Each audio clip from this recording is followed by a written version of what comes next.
Welcome to Santaroga Surplus. We're going to talk about optics mounts on the SKS. This is the project rifle that I was doing. I worked on the finish because it was kind of pitted on the outside, tried to match the bluing back up. I had to replace the butt pad because the one that previous owner had put on there was very messed up. This has added about 3/4 of an inch of length of pull over a standard military Chinese military stock. Yugos are a little bit different. And I drilled and tapped and permanently affixed a Choate rail on this. I had to modify the stock just a little bit to get it to fit. I also took the threaded rod out and put an actual proper pin in here. So we'll take a look at this and examine how that works with a 1 3/4 inch rise above your sight plane. That's above the rear sight. Your sight plane is 1 3/4 inches up. Okay, that's a problem with the stock. We'll talk about that in a moment. I'm going to show you the other one.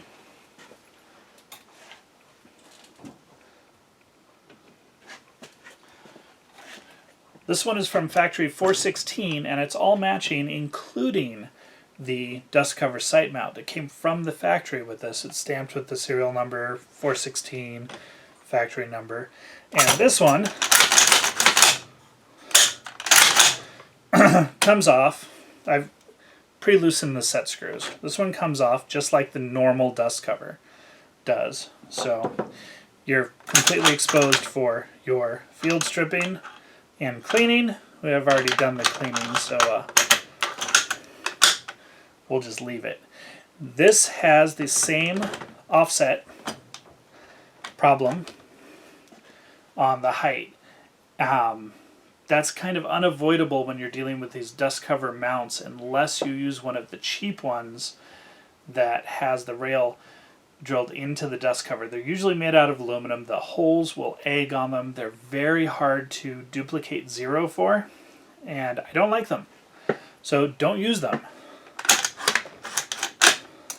This one gives you a mount.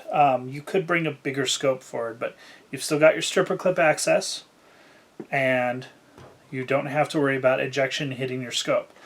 It's a problem with where the mount is, but that is why the mount is so far back instead of coming forward where it needs to be.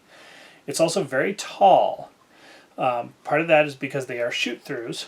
You can sight through underneath the scope mount and use your iron sights. If you got rid of that capability, you could probably drop this significantly, and that would help. The factory sights the factory optics mounts with the set screws, as they come from China, will retain zero when you tighten them back down after cleaning. That's not a problem, and they work just fine. The problem is your sight plane is so high above the design of your stock comb that you're putting your chin here. And with this is a fairly long eye relief scope and a very short length of pull. You're putting your chin way back here. So the length of pull just isn't adequate. Building a cheek riser out of leather is not a problem, but the length of pull is bad. You need about 2 inches more. So the other style of these, Norinco imported these, and there's actually several different varieties. This one came with an 11mm mount on it. That's the European style rail. It actually measured 14.5, and I had to mill it down and get it back into spec before I could use 3/8 11mm rimfire rings on it. And it works just fine. But it is mounted with screws, so I can take it off and put a proper Picatinny rail on it if I want to in the future. This one is a Norinco import, and it's the same thing. It's welded fittings onto a standard dust cover, and that provides you with your set screws, so that once you've got your set screws marked in there in the receiver and the indents are made, you're going to come back to zero every time. It's not going to shift if you tighten it properly. This one has a single-sided mount type rail, you can probably get all sorts of different, you could probably make, not purchase, unless you're shopping in Canada where I think these are still imported. You can make different size mounts. I could take this and re-drill it so that it sits much further down and is not a sight-through, shoot-through mount, and that might actually work very well if I get one of the more modern scopes. It seems kind of weird to go to primary arms to put on a vortex on something like this, but it might actually work. They're not inaccurate rifles. I was shooting this one and getting about 2.5-inch groups at 100 yards. That's 2 groups of 5 at 100 yards. I originally had sighted it in at 35 to get a rough 0, and then I was zeroing. And the reason the groups were so high, honestly, is because my chin was sitting at the very back of the stock, and I was dealing with long eye relief, and it's very hard to hold a good picture. And that's prone. I don't have a gun vise or anything for that. We're going to come back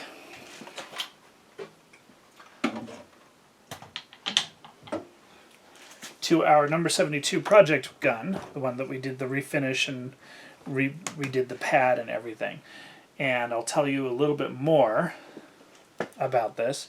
With the tapped and permanent mount, it works very well. There's no problem at all with holding 0 because it just never comes off.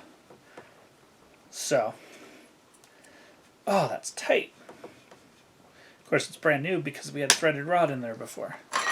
So, that's your field strip. Bolt carrier and bolt have to come out separately. There's just not quite enough clearance for everything. And this works very well. This does work a little bit better than the other mount because you have I have the extended stock butt pad on there. So that gives me about 3/4 of an inch more. This is a short eye relief scope. It is very short. In fact, you are going to scope, you're going to hit your glasses with your scope at every shot because the eye relief is very short and your position is very bad. However, I was pulling 1.5-inch groups with this.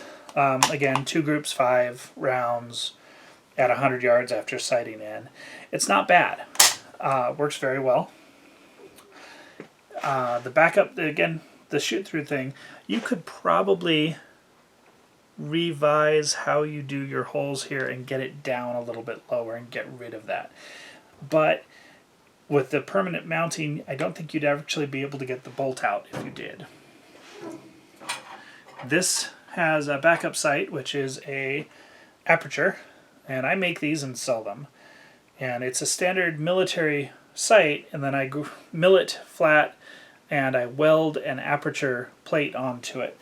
This does not come off with recoil or shift with recoil the way the Williams produced one has always done with me. This is a 5mm aperture on this. I usually do them 2.5mm, and that's pretty close to what you would see with a M14 or an M1 carbine sight picture. So I like that. This is probably workable. This style of mounting is probably more workable if you get one of the ATI Fiber Force, is that what they call these? Dragunov style stocks. I don't like the way they look out of the box. There's some modifications that can be done that will probably help.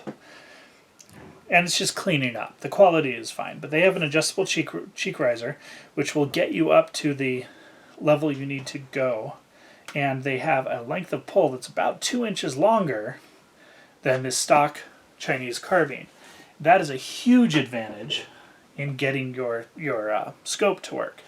There's a Canadian company that makes a rail that attaches to the rear sight block, so you remove the rear sight, and it comes all the way to the rear of the dust cover and it flips up and supposedly retains 0 very well. I will try one of those at some point. There's also a forward gas tube rail that I have, and I'll try that. I haven't tried it yet. And the rear sight block replacement, or rear sight replacement that mounts into the rear sight block that has a rail.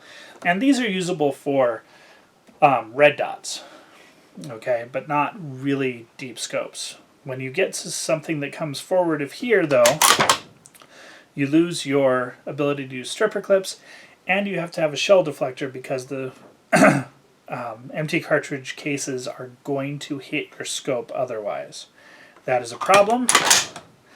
Speaking of red dots, which you would normally put up here, that's probably the best answer for one of the factory optics using a factory stock. And the reason for that is that with the increased sight plane distance and the short length of pull, a tube right here would not be a bad idea. I could use that for offhand shooting quickly, and it would work out very well, where trying to get the head position for a magnified optic doesn't. Okay? If you want to add optics to the rear of your rifle, what you want to do is get a different stock with a cheek riser, use a good mount. So you either need to go on eBay or Canada, if they're still doing them, and get one of the Chinese-produced ones with the set screws.